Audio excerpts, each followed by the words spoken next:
Hi guys! Today we're going to learn how to use ChatGPT.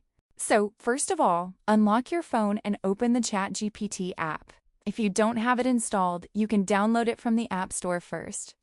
Once you open it, just wait a moment for the screen to load properly. This is your starting point for using ChatGPT. Now you will see a sign up or login screen. Go ahead and create your account or sign in if you already have one.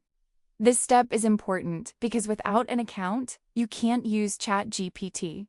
Just follow the simple instructions on the screen. After logging in, you will reach the main chat screen. Here you will see a text box at the bottom. Just tap on it and type anything you want to ask.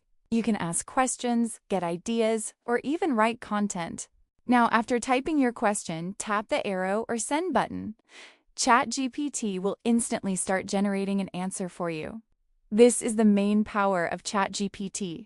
It replies within seconds. So just wait and read the response carefully. If you want to check your previous chats, go to the top left corner. Tap on the 3 horizontal lines to open the menu. Here you will find all your past conversations saved automatically. Just select any chat to view your history. And that's how you can easily use ChatGPT step by step. If this helped you, don't forget to like, subscribe, and comment if you want more tutorials like this. I'm always here to help.